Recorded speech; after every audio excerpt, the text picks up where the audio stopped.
오늘은 마세고수에서 만든 이게 약과지라는 호박 약과를 소개하려고 합니다. 약과 참 좋아하시죠? 겉은 바삭바삭하고 속은 쫀득한 이 맛. 30년 동안 약과만을 만들어 온 장인의 레시피로 정성껏 빚어냈다고 합니다. 그래서 한 입 베어 물면 쫀득하고 꾸덕한 식감이 남다르다고 하고요. 또 여기에다가 호박가루가 쏙 들어가서요, 은은하게 단맛이 퍼지고 고소한 풍미까지 더해졌다고 합니다. 기름진 단맛이 아니라 부담 없이 즐기실 수 있다고 하고요. 깨끗한 채 종류에 알맞은 온도로 2번 튀겨내가지고 기름 냄새 없이 담백하고 깔끔한 그런 맛이라고 합니다. 원재료부터 유통까지 철저히 관리를 해서 믿고 드실 수 있는 약과라고 하고요. 따뜻한 차 한 잔 곁들이면 집에서도 손님 대접하기 아주 좋다고 하죠. 전통의 맛에 호박의 풍미를 더한 호박 약과, 냉장고에서 꺼내 바로 드시면 겉바 속촉. 전자레인지에 20초 동안 돌린 후에 바닐라 아이스크림을 올려서 드시면 더욱 맛있다고 합니다. 이게 약과지 호박약과 선물 세트도 있다고 하니까 참고하시고요. 주문하실 때는요, 사건 속으로 고정 댓글 링크를 클릭하시거나 전화 주문은 070-4651-4336 070-4651-4336으로 주문하시면 되겠습니다. 한 주 동안 우리 구독자님들 잘 계셨는지 모르겠습니다. 뭐 날은 그래도 제법 이제 가을 날씨가 돼가지고 선선한 느낌 들어서 뭐 이 더위로부터는 탈출하셨는지 모르겠는데, 그래도 또 맑고 높은 하늘만 또 이어져야 되는데 또 계속 비가 오더라고요. 또 어떤 뭐 특정한 지역은 비가 또 엄청나게 많이 오고, 또 어떤 특정한 지역은 비가 안 와서 고민이고, 이 자연이라는 게 우리 인간들이 원하는 대로 이렇게 들어주는 것 같지는 않습니다. 오늘 토요일이잖아요. 그래서 지난주에 일어났던 사건 사고 그 이슈 제가 오늘 브리핑 해드리려고 이 자리에 앉았습니다. 근데 요 시작하기 전에요, 이제 그 몇 가지가 아니라 한두 가지 공지를 좀 해야 될 것 같습니다. 계속해서 그 강원도 춘천 쪽에 그 우리 토크 콘서트를 하려고 이제 장소 확보를 위해서 돌아다녔는데요. 결국은 뭐 이 그 지역 특수성 때문에 그럴까요? 저희는 한 200석 규모 정도로 플러스 마이너스해서 뭐 230에서 200석 정도, 뭐 그 정도는 뭐 강원도 쪽에 있는 우리 구독자님들이나 아니면 이 인근에 사시는 분들, 뭐 수도권 쪽에 사시는 분들이 또 참여해서 채워지지 않을까 싶어가지고 이렇게 정했어요. 그랬는데 공연장이 이렇게 쉽지가 않습니다. 그래서 굉장히 뭐 진짜 노력을 하다가 결국 정한 거는요, 지금 말씀드릴게요. 날짜는 11월 29일이고 토요일입니다. 토요일이고요.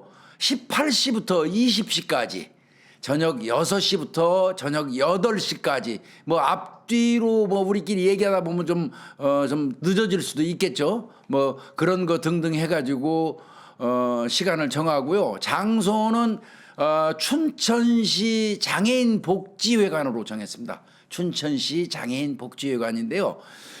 복지관인데 거기가 강당이 한 200석, 뭐 여벌로 더하면 230석까지 가능하다고 하고요. 뭐 환경이 그렇게 뭐 썩 좋은 곳은 아니지만 저희가 토크 콘서트 하는 데는 무리가 없을 거로 보이고요. 무엇보다도 가장 그 유리한 거는 중앙고속도로변에 위치해 있어서 교통이 엄청나게 편리합니다. 그리고 차를 가져오시는 분들이 당일날 주차할 공간이 넉넉하다는 점이 굉장히 유리하고요.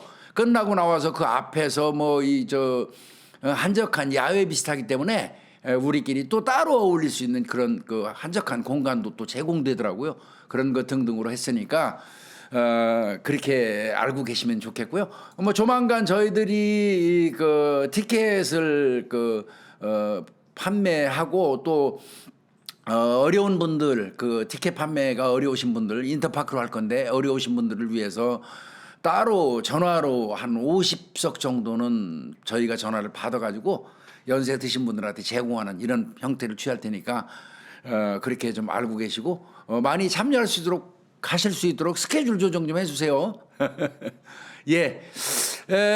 오늘 브리핑 들어가겠습니다. 제일 첫 번째 나온 게 9월 25일 날 그 기사가 나왔어요. 제목이 조카를 포박하고 3시간 동안 숯불 고문해 가지고 살해한 이 사람이 무속인이에요. 무속인인데 이 사람에 대해서 무기징역이 선고됐다 이런 내용인데 소제목으로 보니까 공범 4명은 징역 20에서 25년 받았어요. 이게 이 재판부가 그렇게 말했습니다. 전례를 찾기 어려운 아주 엽기적인 사건이다 이런 그 내용으로 떴는데 요 내용을 보면요, 와 이거 진짜 황당한 일이에요. 이 조카의 조카, 그 조카가 아마 부평구 인천시 부평구에서 이제 그 자기가 운영하는 그러니까 무속인이 아마 숯불을 이용하는 음식점을 운영하는 모양이죠. 자기가 운영하는 음식점의 그 30대 여성인 피해자 조카예요. 이 여성을 이제 아마 데려다가 일을 시켰던 것 같은데 이 여성 그 조카가 가게 일을 그만두고 이제 그만 전 나가야겠습니다 했더니 이 사람 웃기는 사람이에요. 역시 무속인입니다. 제가 지금 저런 짓을 하는 거는 악귀가 들려서 그런 거니까 악귀를 퇴치해야 된다면서 이제 범행 준비를 시작했어요. 그래갖고 자기 자녀들하고 같이 한 거란 말이죠. 그래서 이제 그 내용을 보면요, 피해자는 결박을 당한 상태에서 결박을 당했어요. 그 피고인 그 자녀 등 공범이 4명이에요. 그러니까 무속인이 시켜가지고 무속인의 자녀 등 공범 4명이 이 30대 여성 조카를 악귀 퇴치한다고 그러면서 묶어요. 그리고는 숯불로 장기간에 걸쳐서 고문을 했는데 이게 전례를 찾기 어려울 정도로 범행 방식이 잔혹하고 엽기적이라는 겁니다. 그 피해자가 극심한 그 고통을 견디다 못해서 경련을 일으키면서 정신을 잃기도 하고요. 사망에 이를 때까지 그 고통 받았을 건 상상 초월이라는 겁니다. 참 기가 막힌 얘기예요. 범행을 당한 후에도 2시간이 넘게 쓰러졌음에도 불구하고 구호 조치를 하지 않았다? 여기에서 큰 죄가 더 합산이 되는 거죠. 그리고 이놈들, 이 자녀 또 등등 이 범인, 이 나쁜 놈 새끼들은 말이죠. 범행을 은폐하려고 현장을 정리하고 출동한 119 대원한테 숯 위에서 엎어졌다라거나 어떻게든 잘 모르겠는데요? 라는 등의 허위 주장을 했다는 거예요. 근데 이게 참 서글픈 얘기가 하나 더 있어요. 피해자의 부모는 처벌 불원 의사를 밝혔어요. 어떻게 피해자의 부모가 처벌을 원치 않는다는 의사를 밝혔을까요? 참 안타깝습니다. 그럼에도 불구하고 재판부는 그렇게 처벌을 원치 않는다는 의사를 부모가 밝혔지만 피고인들이 자기 잘못을 뉘우친다고 보기 어렵고 합의금이나 위로금을 또 내지 않았대요. 주지도 않았대요. 그래서 이거는 형량에 있어서 감경 사유가 될 수 없다. 피해자 부모는 장기간 이 무속인의 그 정신적 지배를 받아왔다는 거예요. 그러니까 이 피해자 사망한 30대 여성 이외에도 그 여성의 부모님도 무속인 어떤 관계인지 모르겠어요. 하여튼 친인척 관계가 되겠죠. 그 무속인으로부터 정신적 지배를 받아왔다는 거예요. 그러니까 뭐 당연히 자기 새끼가 그렇게 고문을 받고 죽었음에도 불구하고 뭐 상관없어요. 처벌하지 마세요 하고 처벌 불원서를 내지 않았겠습니까? 그러니까 요거는 재판부에서 볼 때는 피해자의 부모도 이 범인 무속인의 정신적 지배를 받아왔던 상태이기 때문에 이들이 처벌을 원치 않는다는 의사표시는 진정에 기한 것이 아니다. 본인들의 의사에 기한 것이 아니다라는 판단을 내린 것 같습니다. 그래서 이들에게 실행을 했던 아들 등 뭐 이런 공범들 4명한테는 각각 징역 15년에서 20년, 그리고 뭐 또 살인 방조 혐의를 받는 또 2명이 있대요. 그러니까 보고도 그 방조한 혐의 있는 그 2명한테는 징역 7년을 선고해 달라고 이제 검찰이 이 구형을 했었던 거거든요. 그런데 이제 여기서 지금 나온 내용을 보니까 결국 그 일을 모두 시킨 거, 조카를 포박한 채 숯불 열기를 가해가지고, 그러니까 철제 어떤 그 이 장치에다가 꽁꽁 묶은 상태에서 숯불을 거의 들이대가지고 그 열기에 의해서 잔혹하게 사망을 하게 됐어요. 이거 이거 뭐라고 얘기해야 되나? 얼마나 고통스러웠겠어요. 뭐 우리 고깃집에 가가지고 숯불 이렇게 확 피워놓고 너무 불만 세도 앉아 있으면서도 열기가 확확 끼쳐오고 숨이 턱턱 막히는데, 이 경우는 뭐 조카를 포박을 해놓고 그냥 묶은 상태에서 숯불 그냥 잔뜩 갖다 동원해갖고 들이대면서 옆에서 그냥 거의 참 화장 형태죠 이거. 그래서 이 70대 무속인 주범이죠. 이 사람한테는 무기징역을 선고했습니다. 79세예요. 나이도 많이 처먹었어요. 79세 여성인데 무당인데요. 인천지법 그 형사 16부 윤이진 부장판사가 25일 날 살인 혐의로 구속 기소된 그 무속인 79세 이 주범한테 무기징역을 선고했고, 똑같은 혐의로 기소된 이 그 무속인 이 무당의 자녀 등 공범에게 각각 20에서 25년, 방조한 놈한테는 구형보다 더 때렸어요. 징역 10년 때렸습니다. 아주 속이 시원합니다. 이거 이 처벌만큼은. 참 어이없는 그런 그 일이 벌어졌던 지난주였습니다. 말 그대로 전례를 찾기 어려운 엽기적인 사건이 지난주에 인천에서 발생을 했네요. 다음 사건 보실까요? 이 다음 사건은요. 요거는 아마 우리 구독자님들 많이 보셨을 거예요. 그 훈련병들을 얼차려 시켜가지고 기합 줘가지고 사망하게 했던 그런 사건 터졌잖아요. 그 군대 보낸 부모들 입장에서는 이거 굉장히 논란이 됐었던 그런 사건이죠. 그 지휘관들한테 징역 5년 6개월 뭐 또는 뭐 3년 이렇게 뭐 각각 형을 때렸다 이제 이런 얘기인데요. 요게 아마 육군 제12사단에서 훈련병 사망 사건이라고 이렇게 알려져 있죠. 군기 훈련 즉 말하면 얼차례 준다고 이 중대장 대위가 작년 6월 21일 날 작년에 6월 21일 날은 춘천지방법원에서 이제 아마 구속 적부심이 구속 영장 실질 심사가 열렸던 것 같고요. 그러니까 그 이전이겠죠. 그러니까 이게 내용을 보니까요, 육군 제12사단 신병교육대 중대장이에요. 중대장이 이제 그렇게 애들을 그 훈련병들을 군기 훈련 시킨다고 얼차례를 주는 바람에 이제 사망하게 했는데, 이제 결론적으로 먼저 말씀드리면 신병교육대 중대장한테는 징역 5년 6개월이 떨어졌어요. 징역 5년 6개월. 학대치사 그리고 직권남용 가혹행위로 해가지고 28살 먹은 강모 대위에게는 징역 5년 6월이 떨어졌고요. 그 같은 혐의로 기소된 당연히 부중대장도 있겠죠. 부중대장은 이제 중인데 26살 중이에요. 중이 남중이에요. 남씨입니다. 이 친구한테는 징역 3년을 줬고요. 중대장 5년 6개월, 부중대장 징역 3년 이렇게 준 겁니다. 이거 내용 나오네요. 작년 5월 23일이네요. 작년 5월 23일 날 강원도 인제군에 있는 12사단 신병교육대에서 훈련병이 6명을 대상으로 해가지고 규정에 어긋나는 군기 훈련을 실시한 그 혐의가 있고요. 이 과정에서 실신한 이 박모 그 훈련병한테 적절한 조치를 하지 않아서 그 박 훈련병이 사망에 이르게 한 그런 혐의를 받는 거죠.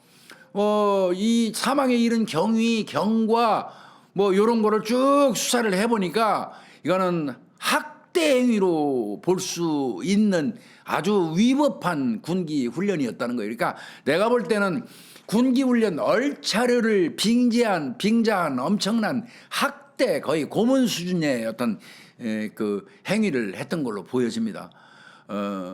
그래서 업무상 과실치사죄가 아니고 학대치사죄를 적용하는 게 맞다. 그래서 검찰도 업무상 과실치사죄가 아니고 학대치사죄를 적용해서 기소를 했던 겁니다.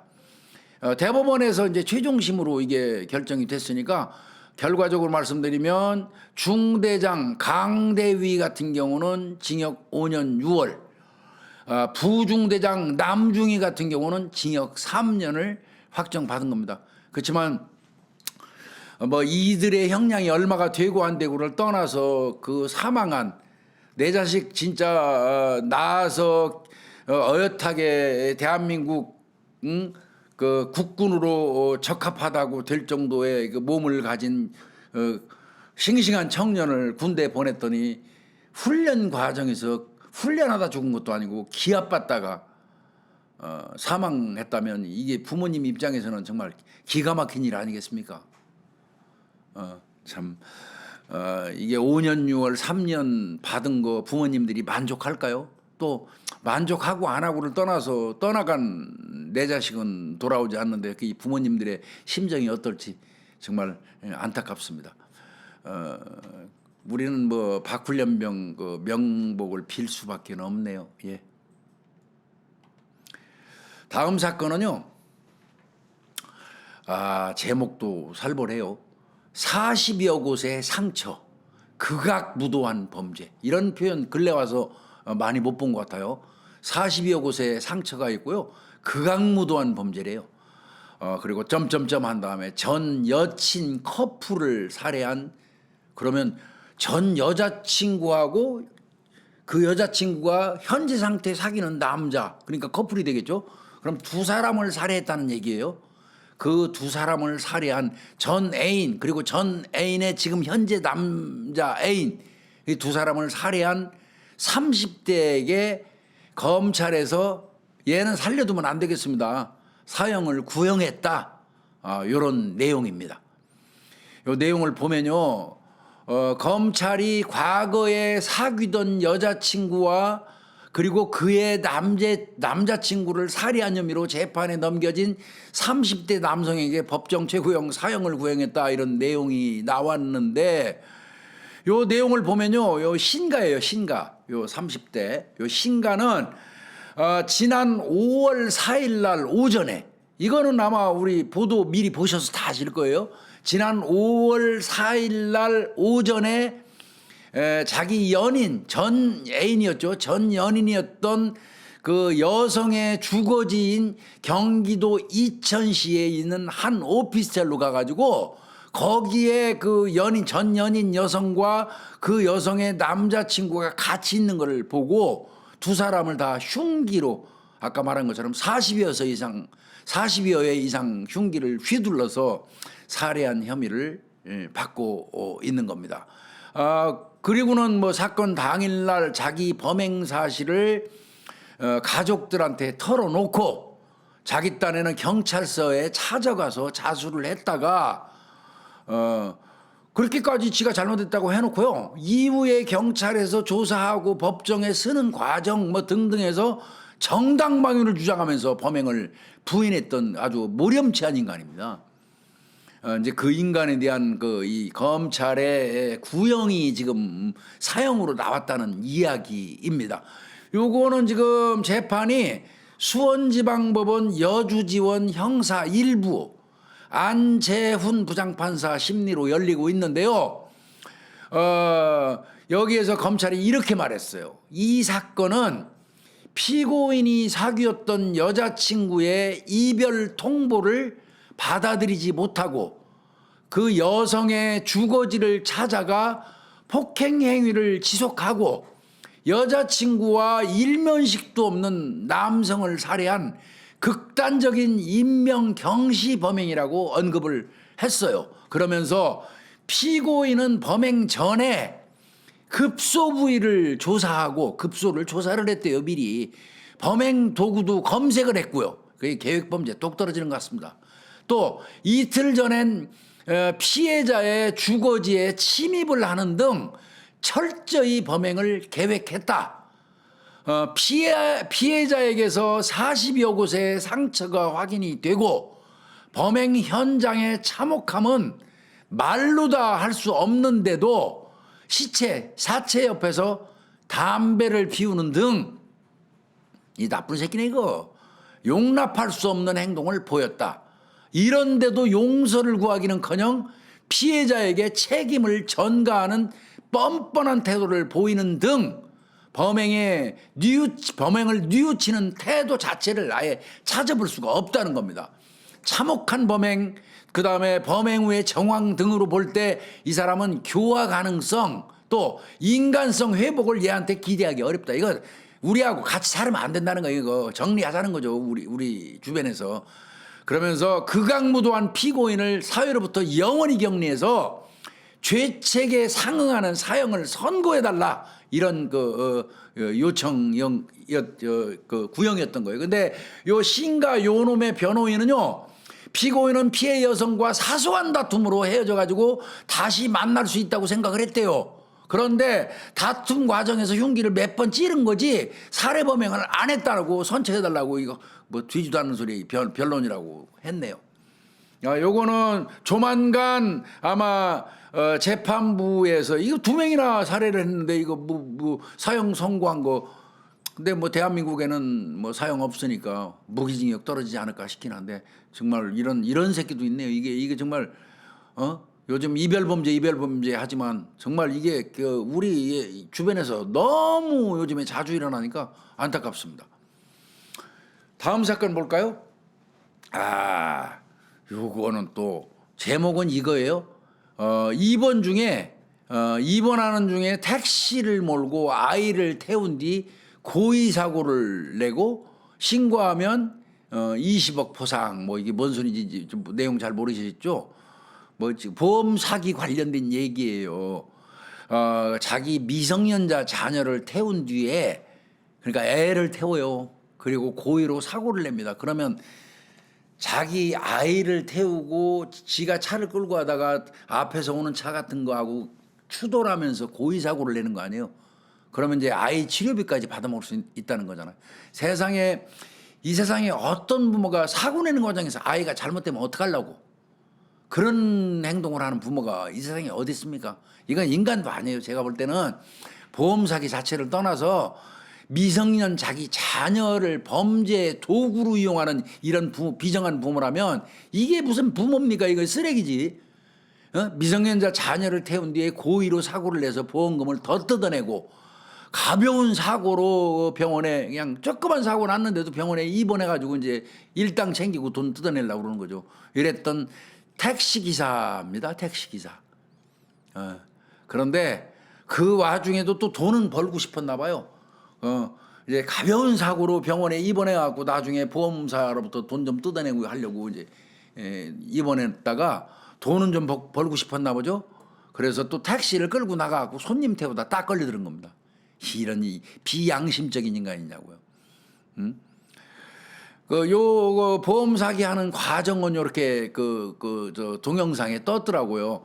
우회전을 마친 차가 3차선으로 이렇게 진입을 하니까 건너편에서 오는 차량이 끼어들라고 하니까 속도 안 줄이고 그대로 그냥 때려 받은. 그러니까 일부러 고의로 이게 차선 변경한다든지 뭐 요런 사람들이 오면 얼마든지 자기가 돌려가지고 피할 회피 운전을 할 수 있는데 그런데 0.7초랍니다. 사람이 바로 자기가 브레이크를 잡거나 핸들을 조향 장치를 확 돌려버리는 게 0.7초 정도면 충분히 사람은 가능하대요. 기본적으로. 근데 그냥 차선 변경해서 내 쪽으로 오면 그냥 그대로 가서 때려 받아버리는 거예요. 왜? 차선 변경한 사람이 전부 다 책임져야 되니까.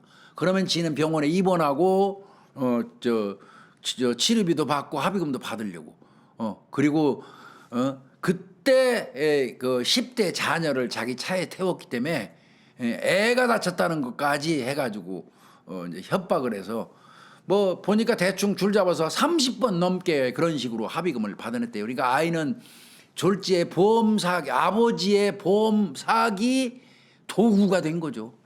아이고 정말 그래도 인생을 그렇게 사는지 모르겠습니다. 그렇게 하고 또 최근에 와서는 가벼운 그 접촉사고 같은 걸로 병원에 입원해가지고 있으면서 이제 합의금 받으려고 하다가 입원 중에도 택시 영업을 하고 싶었던 모양이죠. 그거 하다가 딱 걸려드는 겁니다. 아유, 이건 정말 참. 이 사람은 아마 짐작컨대 뭐 보험 사기 관련돼서 상응하는 처벌을 받는 거는 물론 그동안 보험금 받아 처먹은 거 전부 다 이제 추징이라든지 뭐 이런 걸로 다 오바이트 해야 될 거고요. 아이는 뭔죄냐고요. 그리고 이제 아마 이거 구속감 같은데요. 제가 볼 때 이거 구속될 가능성이 많아 보입니다. 그리고 이런 거는 정말 철저하게 응징을 해야 돼요. 근데 야, 그 와중에 가벼운 그 접촉사고 같은 거 났는데 그걸로 병원에 그냥 쌩까고 그냥 누워가지고 아이고 하면서 누워서 있다가 그래도 영업해서 돈은 벌고 싶었나 보죠. 그 택시 운전하러 나가서 손님 딱 태웠다가 그냥 떨커덕 걸려버린 거예요. 빼도 박도 못하게 걸린 거죠. 아이고 정말 한심합니다. 한심해. 아유, 이런 사람들 정말 없어야지. 우리 보험료가 왜 올라가는 줄 아세요? 이런 사람들 때문에 보험료 올라가는 겁니다. 다음 사건 볼까요? 이거 참 요즘에 이런 거 보면 좀 씁쓸해요. 제목은 이거예요. 결혼하자 우리. 평생 결혼해요. 평생 보살펴 드릴게요. 즉 말하면 치매 노인을 속여가지고 그 노인이 재력가였던 것 같습니다. 그러니까 달라붙었겠죠. 치매 노인을 속여서 상가 건물을 빼앗은 60대 여성이 있어요. 그 여자 어떻게 됐을까요? 그 치매 노인한테 참나 평생 보살펴 준다고 그 해가지고 말이죠. 이게 지난 2014년입니다. 2014년 1월 달에 이 남성분이 치매 환자였던가 봐요. 이 사람한테 접근을 해가지고 내가 당신하고 결혼해가지고 함께 살면서 평생 보살펴 주겠다 이러면서 이제 접근을 했고요. 그리고는 이제 이것저것 속여가지고 상가 등기를 그 피해자가 가지고 있던 상가 등기를 지 명의로 이전했어요. 딱 걸린 거죠. 이 내용 보니까요. 그 당시에 이 여자 같은 경우는요. 법률상 남편이 있는 혼인 상태였어요. 혼인 상태인데 무슨 그 다른 사람한테 나랑 결혼해서 살면서 평생 그 보살펴 준다고 하겠어요. 그러니까 사기치려고 붙은 거죠. 대구 동구에서 식당을 운영하면서 이제 옆 상가 건물 주인인 이 남성한테 접근을 했다고 그래요. 그러니까 바로 그 지가 식당을 운영하고 있는 건물 옆에 아마 빌딩 같은 게 하나 있었나 보죠. 상가. 요 상가의 주인이 이제 치매가 있다는 걸 알죠. 바로 옆에서 식당 영업했으니까. 그러니까 요 옆에 상가 건물주한테 접근을 했고 그렇게 평생 동안 나랑 결혼해서 내가 보살펴 준다고 이렇게 해놓고는 상가가 크진 않은 것 같습니다. 시가가 한 2억 5천만 원 상당이라고 그러네요. 그 건물을 이제 그 명의 이전해 가지고 뺏었다 이제 뭐 이런 내용인데 알츠하이머 병이래요. 그분이 판단력이 굉장히 흐려진 상태였던 거예요. 이제 그런 사람을 이용해서 범행을 저지른 거고 이후에 그 피해 금액도 많고 합의도 안 했기 때문에 요거는 대구지방법원 형사 11단독 전명환 부장판사가 사기 혐의를 적용해 가지고 이 여자가 보니까 60대네요. 이 여자한테 징역 2년을 선고를 했습니다. 그러니까 뭐 속여 가지고 슬쩍 뭐 저 명의만 딱 이전해 놓으면 게임 끝나는 것처럼 엄청난 착각입니다. 이렇게 뒤늦게라도 걸려요. 치매가 있는 사람이 그 상태에서 치매가 있는 사람이 명의 이전 작업에 도장을 찍고 사인을 했다 한들 그거는 이 사람이 사리를 분별할 수 있는 능력 상황을 판별할 수 있는 능력이 있는 상태에서 본인의 진정한 의사로 양도하는 게 아니잖아요. 그거는 안 맥힙니다. 안 통해요. 법에서도 인정하지 않기 때문에 어리석은 짓만 한 겁니다. 그 남성 그 회유하고 꼬시려고 얼마나 또 가서 본인은 알람광국 끼면서 잘했겠어요? 아니 저 쌤통입니다. 그거 다 뺏기고요. 징역 2년 사셔야 돼요. 아, 요거는 이제 추가 후속 보도가 나왔어요. 얼마 전에도 제가 이 방송 해드렸는데, 아씨 이거 정말 짜증나는 사건이죠. 인천 강화도에 그 한 남성이 카페를 운영하고 있었죠. 그 카페를 운영하고 있던 남성의 아내와 그다음에 그 아내의 딸 사위가 세 명이 이 그 인천 강화도에 있는 한 카페를 운영하는 남편 집에 들이닥쳐 가지고 의부증을 표시하면서 남편의 중요 부위를 잘랐잖아요. 예, 그 사건입니다. 그 사건 이제 그 재판이 있었는데요. 제가 뭐 설명 그때 드렸지만 인천지방법원 형사 13부 심리로 살인미수죄 적용했어요. 그때 이거 중요 부위 자르고 피가 계속 나고 그러면 그때 어떤 그 긴급한 응급 조치를 취하지 않으면 사망합니다. 저는 그 사건 직접 현장에서 해봤어요. 그래서 살인 미수 혐의와 계획적이었고요. 또 살인 미수 혐의와 폭력행위 등 처벌에 관한 법률상 공동 주거 침입, 그렇죠. 아내, 딸, 사위 다 들어갔으니까 공동 주거 침입 등의 그 혐의로 이제 그 이 아내 58세 아내에 대한 첫 공판이 열렸는데 재판에서 이제 뭐 변호인은 그랬어요. 뭐 사실관계는 인정하지만 그 얘기는 뭐냐면 자른 걸 인정한다는 거예요. 사실관계는. 그렇지만 살인의 고의는 인정 안 한다. 그러니까 상해치사 정도로 해달라는 거예요. 살인 미수 아니라는 거예요. 살인의 고의 인정 안 하겠다는 거. 형량이 엄청나게 차이가 나니까 그랬겠죠. 그리고 같은 혐의를 받는 공범 사위 39살이에요. 이거 되먹지 않은 놈이 이거 진짜. 어떻게 보면 장인이잖아요. 그 일방적으로 장모 편들어서 장인 그 묶는데 일조하고 묶어주니까 그 저 장모가 장인 중요 부위 자른 거 아니에요. 이 공범인 사위 39살, 예, 뭐 그다음에 딸도 뭐 그 36살인데 딸 같은 경우는 그 저 흥신소 같은 거 이렇게 이용해 갖고 아버지 그 위치 파악하고 이러는 것도 협조한 것 같더라고요. 근데 이제 물론 뭐 내가 보니까 이 딸은 이 중요 부위를 잘린 남성의 딸은 아니더라고요. 그 아내의 딸인 거로 보이더라고요. 하여튼 뭐 결국은 뭐 그 변호사들은 뭐 살인 미수는 아니다. 중상해 혹은 뭐 상해치사 뭐 이런 거지만 미필적 고의에 의한 뭐 살인 미수죄, 살인죄 이거는 인정 못한다. 뭐 등등으로 변호를 했는데 이 여성 같은 경우 자기 남편 그렇게 중요 부위 잘라갖고 해놓고는 죽지 않았으니까 살인 미수죠. 만약에 이 남성이 사망했으면 살인죄예요. 이건 빼도 박 진짜 엄청난 처벌 받아요. 뭐 판사가 질문하는데 떨리는 목소리로 뭐 가정주부라고 얘기하면서 그 국민참여재판은 희망하지 않는다 이렇게 뭐 얘기를 했다고 그러고요. 예, 검사는 뭐 피해자 외도를 의심을 하고 의부증입니다.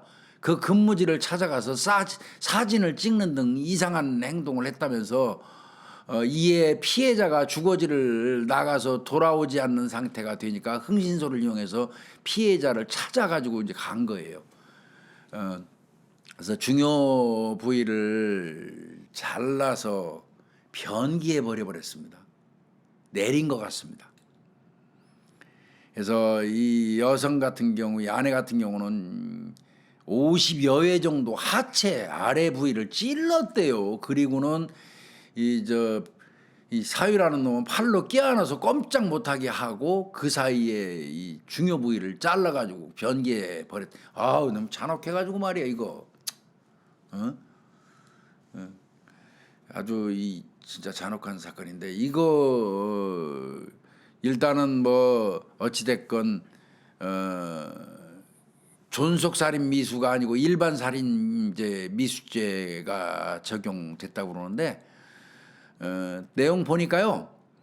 이 그 딸 같은 경우는 그 여성의 친딸인 건 맞습니다. 그런데 지금 이 저 성기 이저 중요 부위 잘린 남성하고는 아버지와 딸이네요. 그래서 그러다 보니까 그 여자의 남편이니까 이 사위한테 존속살인 미수가 아니고 일반 살인 미수죄가 적용되는 게 맞는 것 같습니다.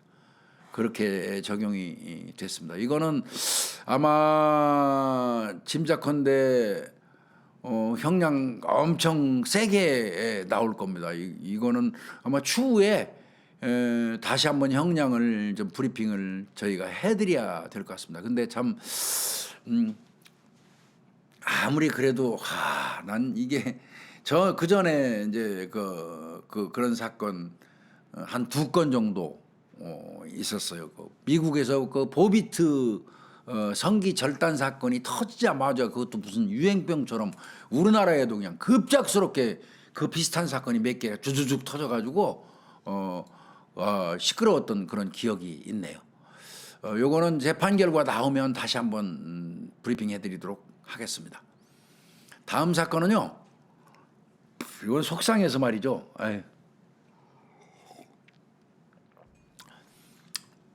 제목이 이렇게 나왔어요. 화가 나더라고요. 저 이거 보자마자. 조직폭력배를 관리하라고 그랬더니 뒷돈을 받고 정보를 흘린 경찰, 그 경찰에게 실형이 확정됐다. 이런 이 보도입니다. 이 형사들은 이제 각각 담당 구역이 있지요. 자기가 맡은 담당 구역이 각각 있어요. 그리고 그 담당 구역에 뭐 교도소에서 나온 지 얼마 안 된 놈이라든지 우범자로 분류가 돼서 이렇게 이제 관리하는 이런 사람들이 있잖아요. 그리고 조직폭력배는 당연히 내가 담당하는 지역에 그놈이 살고 있으면 그 조직폭력배는 내가 그 우범자 관찰하는 담당 형사예요. 그러면 지가 맡아가지고 있는 곳에 있는 조직폭력배 우범자, 요놈을 이제 평상시 수시로 왔다 갔다 하면서 살펴보고 못된 짓 하는지 안 하는지 이게 이제 관찰을 하는 게 형사의 의무인데요.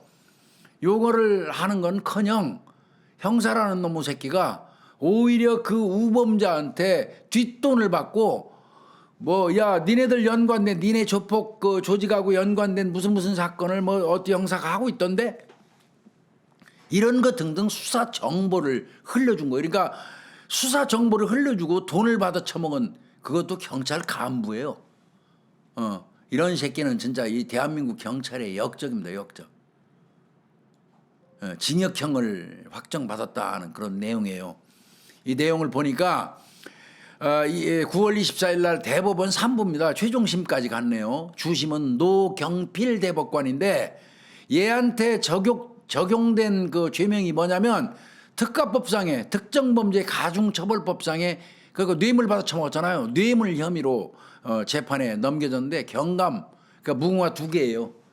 경감이나 다른 새끼가 말이죠. 아유 정말 얘한테 징역 4년 때렸고요. 벌금 4천만 원, 추징금 3천만 원. 그러니까 3천만 원 정도 처먹은 거네요. 대충 짐작건데.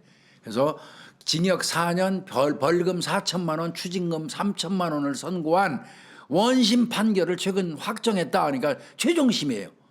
얘는 부산에 있는 한 경찰서에서 근무를 하고 있었다고 그러는데 2021년부터 2024년까지 약 4년간에 걸쳐서 조폭 새끼에게 그 조폭하고 또 조폭의 그 지인이 연루된 어떤 사건이 있었나 봐요. 그 사건의 수사 정보를 제공을 하고 나름대로 여러 이것저것 편의를 봐주는 대가로 3천만 원 상당의 금품을 받아 챙긴 거예요. 뇌물을. 이게 참 우범자 관리 대상으로 지정된 조직폭력배한테 세상에 형사가 가서 그 정보를 팔아쳐먹고 거기서 돈을 참 먹었다는 게 참 이해가 안 됩니다. 이게 이제 내가 보니까요, 지가 관리하는 동네에 지가 담당하는 조폭이다 보니까 나 매일 관찰 보고 해야 돼 하면서 서로 자주 만날 수밖에 없어요. 만나면서 냉정하게 관찰을 하라고 그랬더니 아주 친분을 쌓으셨어요. 그 관찰하는 게 아니라 친분을 쌓아가지고 아주 친하게 형님 동생 지내면서 이제 야 형님 그 가까워지니까 형님 아유 나하고 내 친구 사건이 무슨 개똥 형사가 지금 하고 있는 것 같은데 좀 어떻게 돌아가는지 좀 봐주세요 뭐 이렇게 부탁을 하니까 쓱 가서 물어봐 그 첩보로 갔다가 야 이거 이렇게 알려주면 거기서 푼돈 좀 주면 처먹고 거지 새끼도 아니고 말이야. 에이. 그리고 또 청탁도 했네요. 그얘 사건 담당하는 그 수사 담당자한테 아씨 아는 그 청탁도 어떤 청탁이냐면 청탁 두 가지가 있죠. 피고소인이 있고 고소인이 있죠. 내가 고소를 하면 고소인이에요. 그리고 이제 고소를 당하면 피고소인이에요. 그런데 이 경우는 보니까 요 우범자 이 조폭 새끼가 누군가를 고소를 했나 봐요. 그러니까 내 동생이 지금 피해를 당해갖고 고소를 했는데 그것 좀 잘 좀 해줘. 그 얘기는 뭐예요? 지금 고소한 거 저 피고소인을 달달 말아달라는 거죠. 그 두 가지 형태가 이제 여기서는 아는 동생이 고소를 했는데 좀 잘 좀 해달라. 그 얘기는 뭐예요? 죄가 서로 잘 안 되는 거 고소했어도 그 피고소인 상대방을 돌돌 그 달달 그 매달아달라 이런 청탁이나 마찬가지지. 나쁜 놈의 새끼지 이거. 공정한 수사에 지장을 초래하는 아주 나쁜 놈의 새끼지 말이야. 응? 저 특정인 수배 같은 것도 또 얘가 알아봐 달라고 그러면 형님 내 동생이 뭐 수배됐는지 좀 알아봐 주세요. 그러면 또 실종자 발견 위해서 조회하는 것처럼 해갖고 저 수배 조회를 해가지고 갖다 전달해주고 푼돈 얻어 쳐먹고 에휴, 경감 정도 달았으면 참 자존심 상합니다. 1심에서는 이놈한테 징역 5년 선고했는데요. 결국은 징역 4년으로 정리가 된 것 같습니다. 그리고 우범자 양아치는 징역 1년이 선고됐다고 합니다. 이 재판부가 이랬어요. 경찰 공무원으로서 직무 경험을 이용해서 이 우범자의 청탁에 관여된 일부 수사 담당자들하고 진술을 맞추고 회의하려고 그랬고 수사 개시 이후에도 그 직을 이용해서 자신의 수사 정보를 취득하려 했다면서 엄벌이 불가피하다 뭐 이렇게 얘기를 했는데 창피합니다 이거. 이런 거는 정말 경찰 조직에 어마무시하게 그 피해를 끼치는 그런 상황이죠. 예, 아유 화딱지가 확 납니다. 다음 사건 가겠습니다. 이것도 또 아까 말씀드린 거하고 비슷해요. 스토킹 혐의로 접근 금지 명령을 받으니까 열받았어요. 나를 접근 금지를 시켜? 그랬다고 해가지고 전 연인을 살해한 참 나이가 70대입니다. 이 사람한테 징역 5년이 떨어졌다는 그런 보도인데요. 제목이 이겁니다. 내용이 이겁니다. 70대 남성이 접근 금지 명령을 어기고 전 연인을 납치한 뒤에 어떻게 납치를 했지? 살해를 시도했다가 결국 실형을 선고받았다 하는 내용인데요. 요 근처에서 난 사건입니다. 지금 우리 사무실이 있는 곳. 지난 3월 13일 날이요. 19시경입니다. 19시경에 경기도 의정부시에서 60대 여성을 자신의 차량에 태운 뒤에 4시간 30분가량 차를 몰면서 거의 납치 상태로 이동을 하다가 포천시 이동면에 있는 한 공터로 데려가서 흉기를 휘두른 혐의로 재판에 넘겨졌어요. 여기 지금 내용을 보니까요. 포천시 이동면은 아마 우리 구독자님들 얼핏 얘기하면 이동갈비 맞습니다. 거기 갈비집들 모여 있는데 굉장히 한가진 곳이에요. 거기에 한 공터로 데려간 거예요. 납치해가지고 저녁 7시경에 의정부에서 전 연인이었던 60대 여성을 할아버지가 이제 할머니 태운 거죠. 그래서 흉기를 휘두르는데 아마 사망은 안 한 것 같습니다. 그 여성분이 이동 중에 나 화장실 가야 한다고 소리를 질렀고 포천시에 있는 한 막걸리 판매점에 이제 들어가고 살려달라고 도움을 요청했는데 이 할아버지가 강제로 제지하면서 또 강제로 차에 태웠다는 거예요.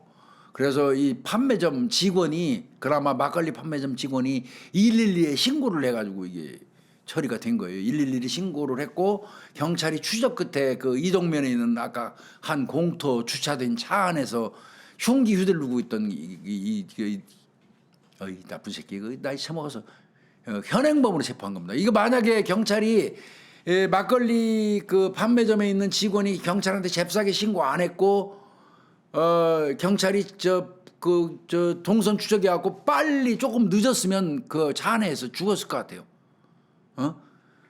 여기저기 뭐 지도 뭐 휘둘르다가 많이 다쳐서 뭐 그렇다고 그러는데 뭐 생명이 진짜 없는 거고요.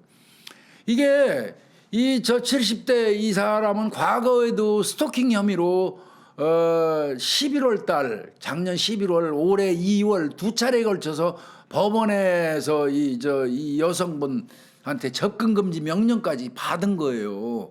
그러니까 상습이지 상습. 그런데 이제 그랬다 해가지고 극단적으로 아마 작정한 것 같습니다. 이제는. 그래서 재판부가 피고인은 접근 금지 명령 신청 등의 불만을 품고 잠정 조치 결정을 이행하지 않은 채 피해자를 살해하기 위해서 흉기를 준비해서 범행을 했다. 때마침 경찰이 현장에 도착하는 바람에 살인에 이르지는 못해서 그 다행이라는 거죠. 이 사건의 범행에 이르는 그 과정, 방법, 피해자와의 관계, 피해의 정도, 고의성 이런 거 등등을 종합하면 죄질이 극히 이제 이 불량하다. 이러면서도 뭐 상당한 금액의 합의금을 줬다는 거예요. 합의서를 아마 낸 것 같습니다. 그래서 그 합의금이 아마 작용을 해가지고 징역 5년으로 정리가 된 게 아닌가 싶습니다. 그렇지 않으면 이거는 살인미수 똑 떨어지고요. 특수감금에 살인미수 뭐 이거 5년짜리는 절대 아니죠. 뭐 나이가 70 먹었다 하더라도. 근데 참 나이는 없는 것 같습니다. 예, 다음 사건 가겠습니다. 씁쓸하네요 이거. 요거는 그동안 계속 나오던 거죠. 부하 여군을 성폭행하려고 했던 그 공군 그 전투비행단에 있던 대령 계속 나왔었지 보도에. 그죠? 이거 징역 5년 떨어졌습니다. 이건 똑 떨어지게 징역 5년 떨어졌습니다. 이 대령은 작년 10월 24일 날 본인의 관사에서 물리력을 행사해서 성폭행을 소위예요, 소위. 그 여성 장교가 그 소위한테 성폭행을 시도하다가 전치 2주의 상해를 입혀가지고 이제 구속이 됐었죠. 회식을 하고 나서 이제 끝나고 난 다음에 아마 이 소위를 데리고 즉석 사진관 가서 사진 찍자고 했던 것 같고요. 그리고 또 관사로 이동하는 택시에서도 이 여성 장교 소위를 자꾸 만졌던 것 같습니다. 이 더러운 새끼 아주 신체 접촉을 했고요. 뭐 본인은 끝까지 뭐 재판 받으면서도 뭐 경찰 조사에서 뭐 그런 사실 없다고 뭐 이렇게 부인했지만 경찰은 혐의를 입증할 수 있는 증거를 확보해 가지고 전격 기소 의견으로 넘겼고요. 검찰이 또 사건 넘겨받아 갖고 군 검찰이죠. 우리 검찰이네요. 이거 추가 참고인 조사 그다음에 CCTV 화질 개선을 해 가지고 확실히 구증을 했어요. 그래서 뭐 이거는 범죄가 명백히 인정이 돼서요. 징역 5년이 선고된 겁니다. 거기에다가 뭐 50세 대령이면 조만간 별 달을 수도 있는 사람인데 이따위 주세요. 정말 다행입니다. 이런 사람들 별 안 달기.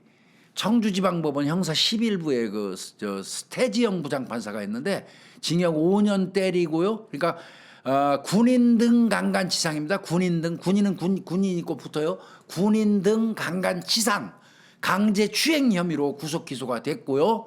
그래서 징역 5년 줬고요. 40시간 성폭력 치료 프로그램 이수하라고 그랬고 5년 동안 아동 장애인 관련 기관에 취업도 못하게 명령을 내리면서 이 태 부장판사가 뭐라고 그랬냐면 피해자와 주변인들의 진술이 일관되고 구체적이다.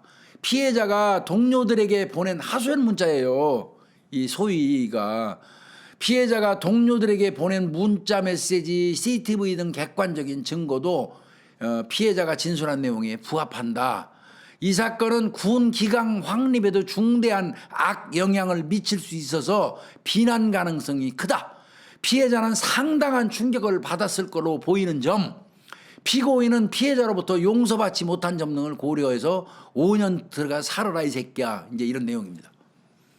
이런 놈은 대령까지 간 것도 정말 이거 위험했어요. 지인직에 이런 놈은 잘렸어야 되는데. 예. 요거 결국 그 공군에서 일어났던 그 사건이 최종 종결이 됐네요. 징역 5년으로. 그동안 보도 많이 나왔죠. 또 보면은 요 사건은 아버지 시신을 냉동 보관했던 아들 사건 아마 보도를 통해서 많이 보셨을 거예요.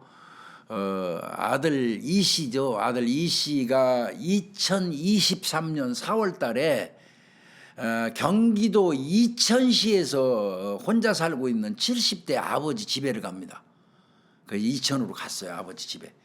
갔다가 아버지가 숨져 있는 걸 발견하고 그러면 사망 처리를 해야 되잖아요. 사망 신고하고. 그런데 아버지가 숨져 있는 걸 발견하고도 사망 신고를 하지 않은 채 아버지 시신을요 비닐로 쌉니다.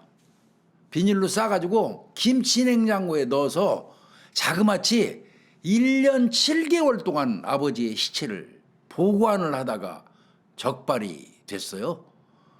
이 사람은 이제 아버지의 사망 사실이 알려지면 2022년 7월부터 아버지하고 의붓어머니 사이에서 진행 중에 있었던, 그러니까 아버지한테 간 게 2023년 4월이죠. 그런데 전해 2022년 7월 달부터 아버지하고 의붓어머니하고 사이에서 이혼과 뭐 재산 분할 소송이 아마 진행 중에 있었나 봐요. 그런 시기에 아버지가 사망한 게 밝혀지면 재산상 불이익 처분을 받을 거를 우려를 해서 아버지가 살아있는 걸로 위장하기 위해서 아버지의 시신을 김치냉장고에 보관했다는 거예요. 이제 이런 내용입니다.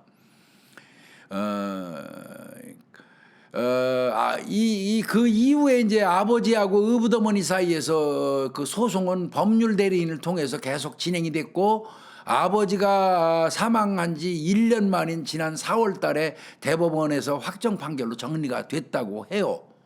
그런데 이제 이 사람은 이제 그 아버지가 사망하면 재산상 분할하면서 손해볼까봐 이제 사망한 아버지를 비닐로 싸가지고 김치냉장고에 넣어서 보관을 했던 거죠. 이 사망한 아버지는 작년 10월 달에 친척에 의해서 이제 실종 신고가 접수됐고요. 경찰이 이제 수사를 막 계속 했던 거예요.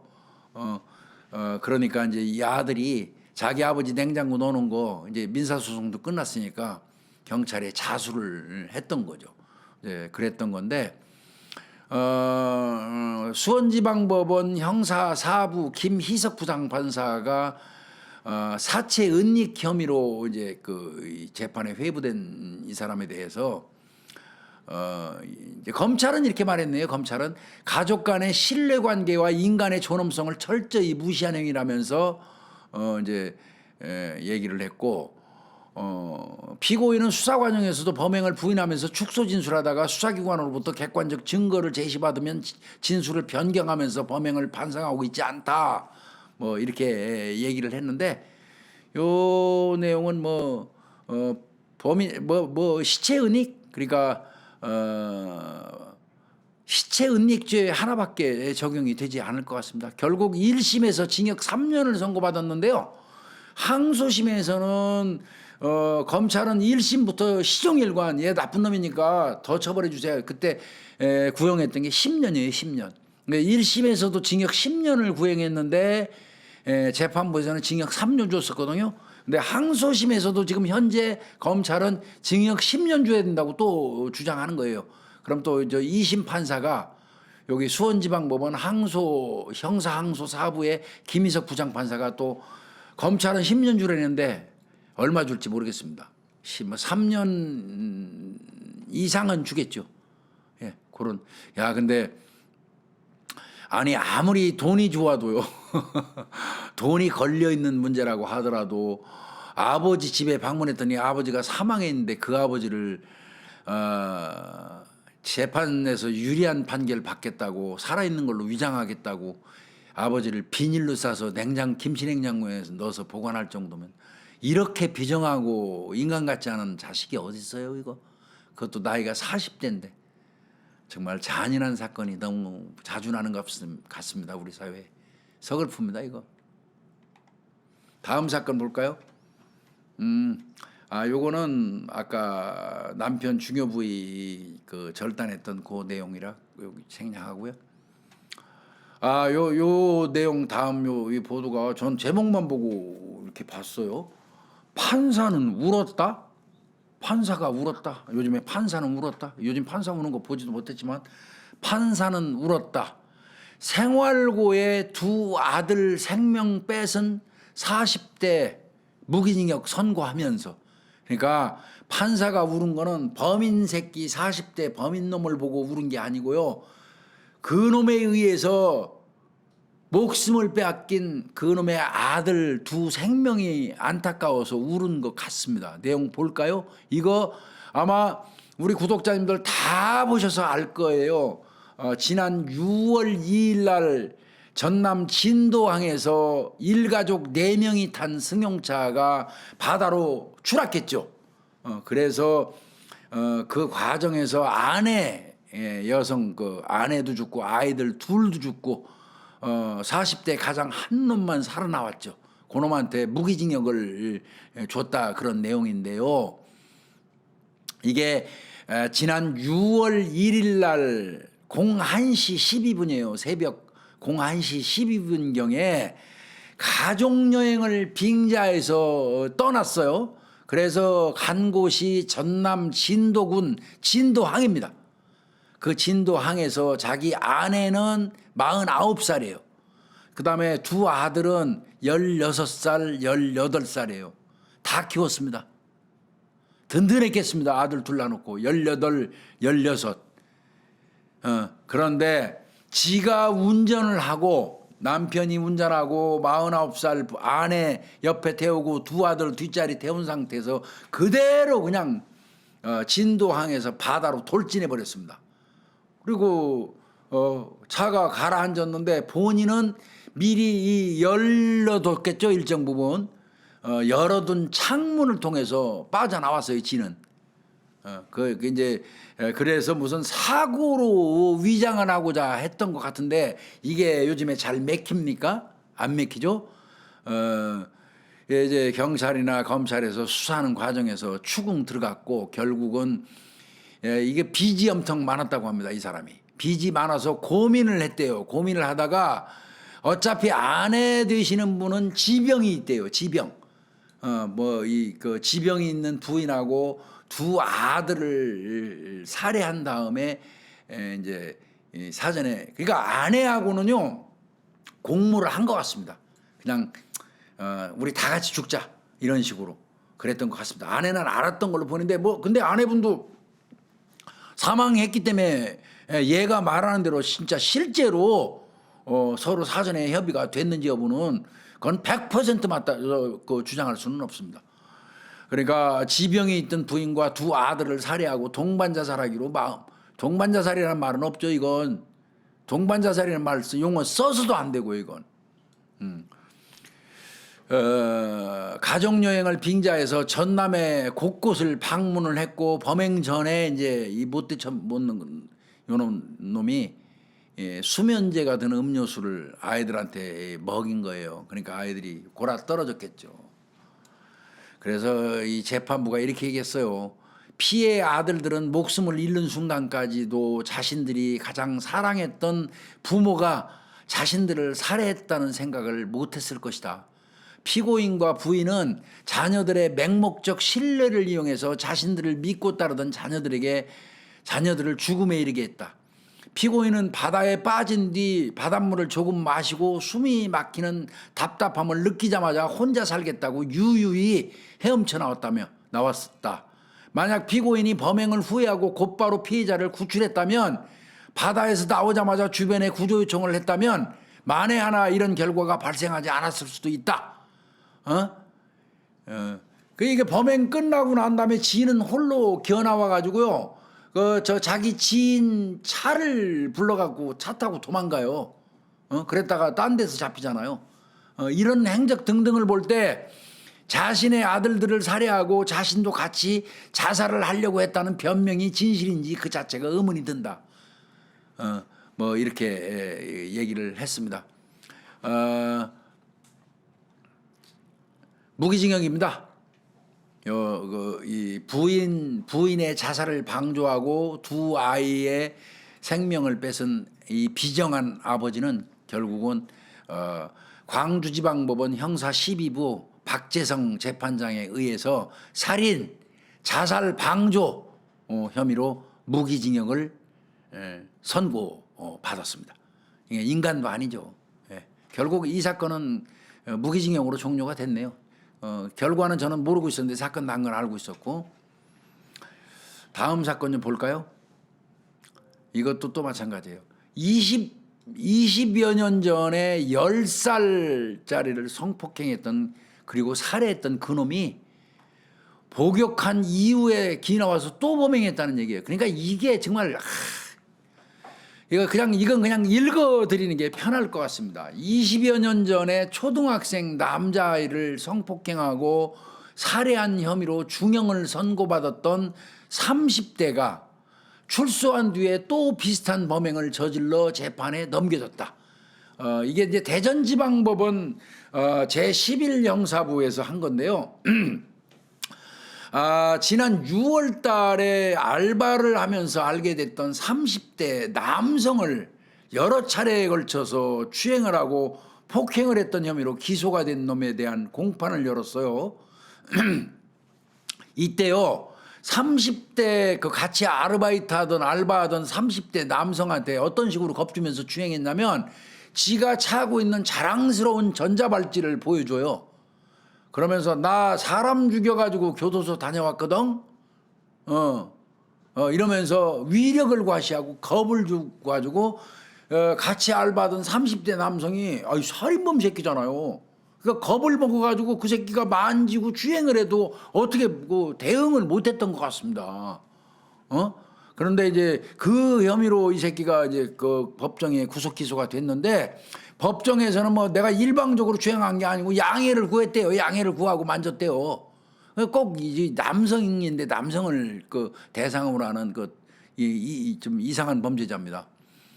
요 놈이 이제 실제로 전자발찌 차게 된 이유도 2005년도 사건이죠. 2005년도에 10살짜리 그 남자아이를 흉기로 협박해가지고 성폭행하고 살해했단 말이에요. 그래서 이 새끼가 징역 15년 이제 선고받아서 빵 살다가 기 나오면서 신의 선물 전자발찌를 타고 나오신 거 아니에요. 그걸 이용해서 같이 알바하는 30대 남성한테 나 살인범이라고 그러면서 가만히 있어봐 그러고 만진 거예요. 나쁜 놈의 새끼지. 그 당시에 이 사건은 이제 언제 하려고 했던 건데, 사실은 그 당시에 어린애 살해하고 나서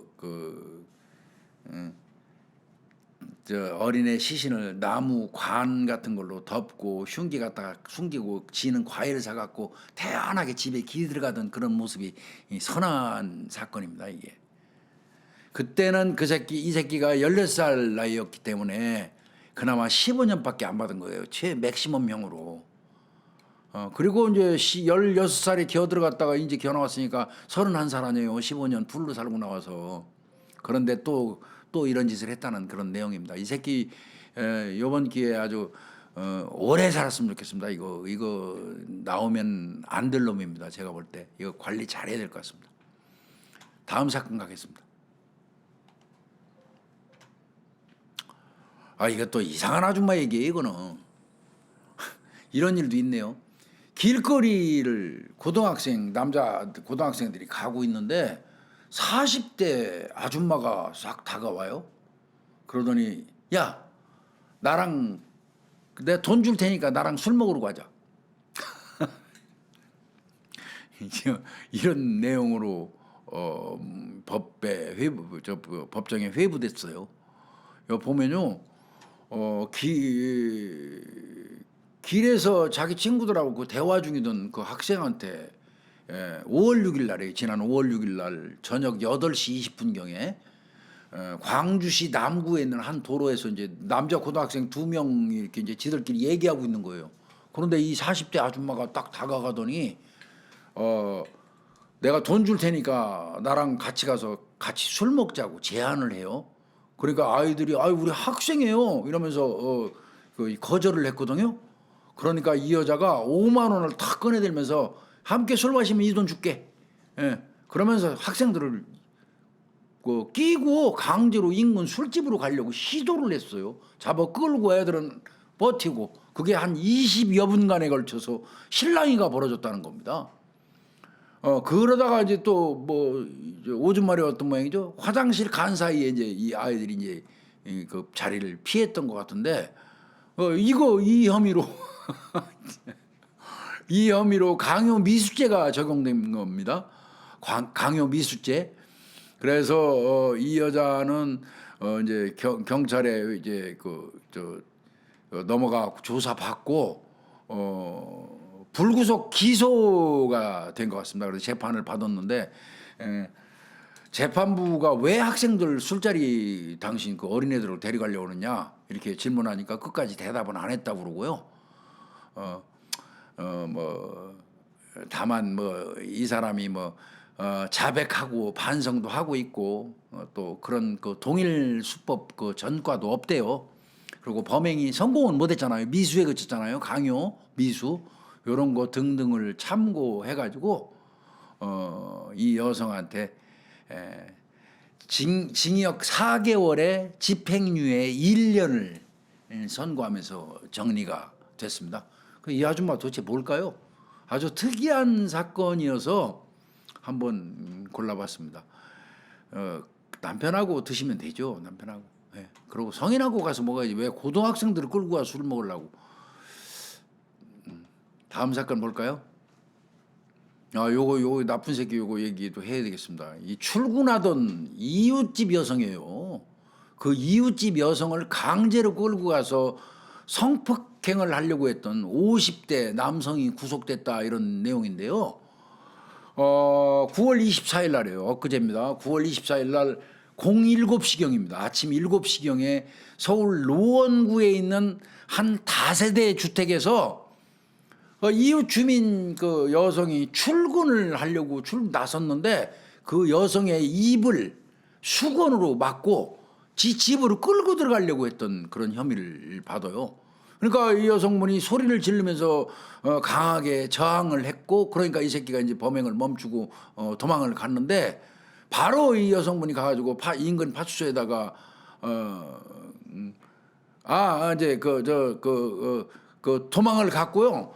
도망을 이제 간 다음에 도망을 가니까 이 여성분이 이제 파출소에 신고를 했고 경찰이 이제 요놈을 검거해 가지고 이제 강간미수죄로 적용해서 구속을 했습니다. 이건 뭐 똑 떨어지게 강간미수죄가 되겠죠. 이거 50대 남성이라고 하는데요.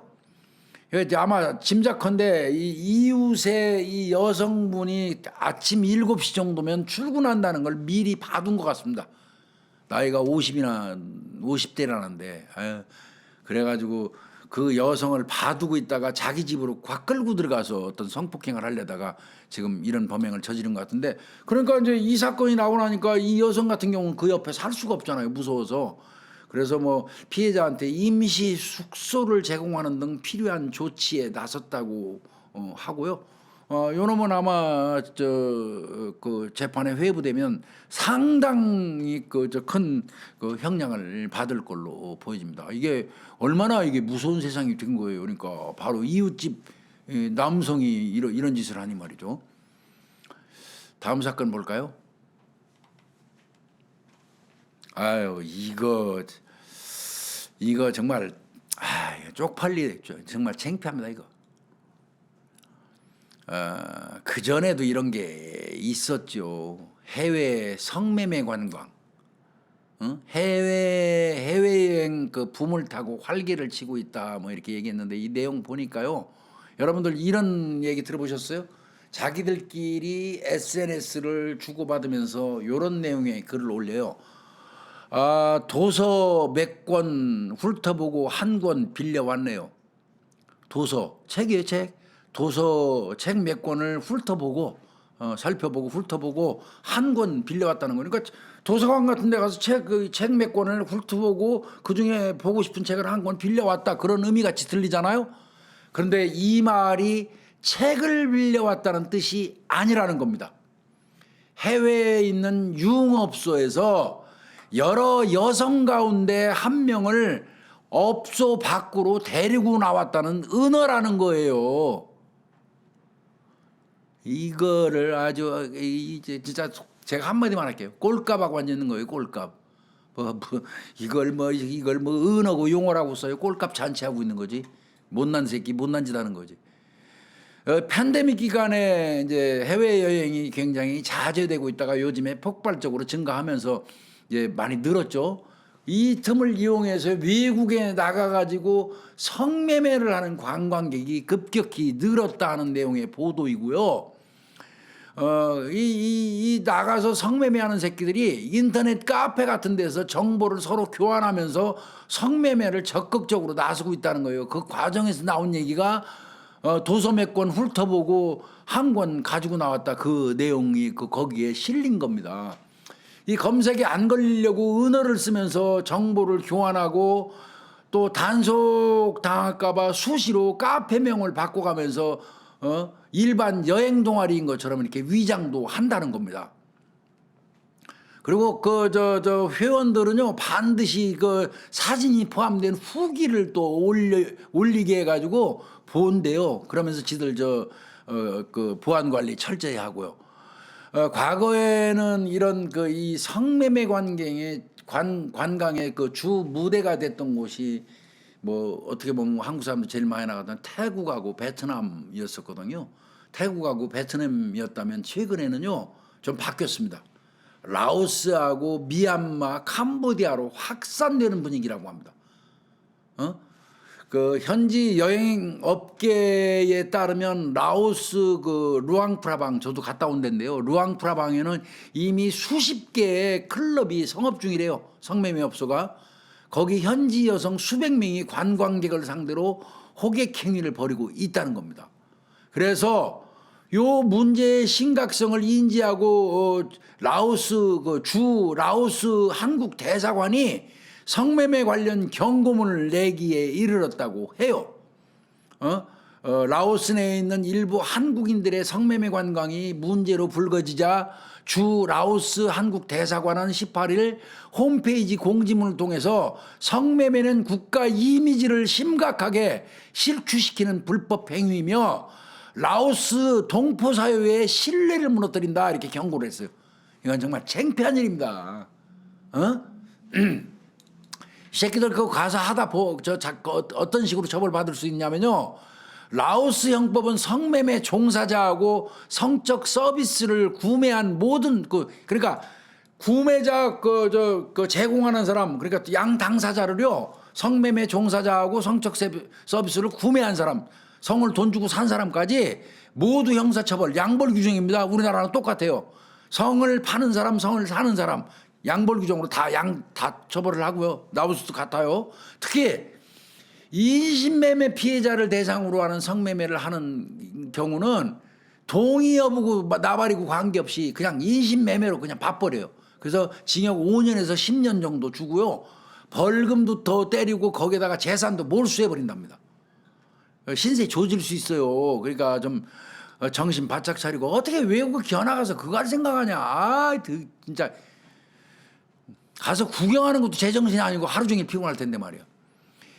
그리고 또 라오스에서 만약에 미성년자를 대상으로 해서 성매매했다. 그러면 이제 연령대별로 이렇게 매겨가지고요. 최대 징역 15년 정도가 때려진다고 해요. 그리고 그거 끝나고 나면 라오스에서 처벌받고 끝나면 이제 우리나라 그대로 들어오면 아무도 모를 것 같지롱. 아니거든요. 우리나라에서 기다리고 있다가 다시 낚아채서 또 처벌합니다. 예, 속인주의잖아요. 우리나라는. 외국 가서 범죄 저지르고 거기서 일정 기간 복역하고 나온 놈은 그 복역 기간을 참작하기는 하지만 우리나라로 기어들어오는 순간 우리나라 법에 의해서 또 처벌합니다. 그 이중 처벌이 아니에요. 그게 속인주의에 의해서. 근데 정말 이거 정말 창피스러운 일이 지금 계속 늘어나는 것 같습니다. 특히 지금 라오스 쪽 뭐 이런 데 굉장히 심한 것 같고요. 캄보디아 쪽에도 시엠립이라든지 이런 데에서 이제 이런 일이 많이 있는 것 같은데 2023년도 사례가 있더라고요. 그 캄보디아 시엠립에 골프 여행 갔다가 낮에는 골프 치고 밤에는 성매매했던 모양이죠. 그 사업가라는 놈이. 그래서 거기서 성매매하다가 현장을 딱 덮쳤어요. 그래갖고 그건 이제 범죄 집단이에요. 범죄 집단이 딱 덮쳐가지고 얼마 뜯겼는 줄 아세요? 13억 원을 가르치당하는 그런 사건도 있었어요. 그리고 베트남 쪽에서는 승무원하고 미인대 출신 그 여성들을 상대로 성매매를 알선하는 그런 일당들이 적발되기도 했고요. 그다음에 캄보디아라든지 미얀마 이런 데는 굉장히 열악하잖아요. 현지 여성들이 성매매 여성으로 쓰려고 납치하고 감금해가지고 끌고 나오는 이런 사례가 굉장히 많이 나오고 있대요. 중국 내 그 미얀마 같은 데는 저 중국인 보이스피싱 조직 주범들이 또 뭐 거기 연관이 이렇게 된 것 같고요. 그러니까 참 이거 이런 데 가가지고 이제 하다가 잘못하면 개망신하고 그 저 범죄 조직한테 또 코 걸려가지고 돈 뜯기고 이제 이럴 수도 있지요. 예. 그래서 제발 그런 정말 내 자식한테 개망신 당하는 그런 짓은 안 했으면 좋겠습니다. 예. 과거에는 이 중년 남성들의 골프 투어하고 성매매가 많았다고 하는데 요즘에는 개별 여행자들이 성매매를 하는 경우가 많아져서 사고가 잦아지고 있다 이런 말이 있으니까 주의하는 게 좋겠습니다. 이거 외국에 나가서 뭐 한국 그 원화 가치가 좀 낮다 해가지고 못 사는 나라라고 그래가지고 좀 군림하고 꺼덕거리려고 했다가 현지에 있는 범죄 조직들한테 그 방에서 붙들려서 뒤지게 두들겨 맞고 돈 뜯기는 개망신 안 당하는 게 좋겠습니다. 그리고 거기서 또 그 나라 법에 의해서 처벌받고 우리나라 기어들어와서 또 처벌받는 아내하고 자식들한테 저 주변 사람들한테 개망신 당하는 그런 짓 안 했으면 좋겠습니다. 이건 정말 상식의 문제라고 이렇게 봐도 되겠죠. 근데 하여튼 뭐 요즘에 해외 성매매 관광이 해외 여행의 붐을 타고 또 활성화되고 있다. 활기를 치고 있다. 이런 내용의 보도가 나와서 오늘 좀 찾아서 한번 해봤습니다. 매곡지 하다 보니까 상당 시간이 흐른 것 같습니다. 지난 한 주 동안 뭐 일어났던 그 국내 사건 사고 간단하게 우리 구독자님들한테 브리핑하면서 요번 주 이제 이 브리핑은 마치도록 하겠습니다. 건강하시고요. 아마 다음 주 이제 들어가면은 그 한가위 연휴가 이어지죠. 한가위 연휴 동안에도 우리도 제작진에서 지루하지 마시라고 그 뭐 묶음이라든지 이렇게 한 3시간짜리라든지 이런 거 등등으로 뭐 굉장히 협의하면서 지금 우리 구독자님들 연휴 기간 동안에 들을 수 있도록 준비를 하는 것 같습니다. 명절 잘 보내시고 뵙도록 하겠습니다.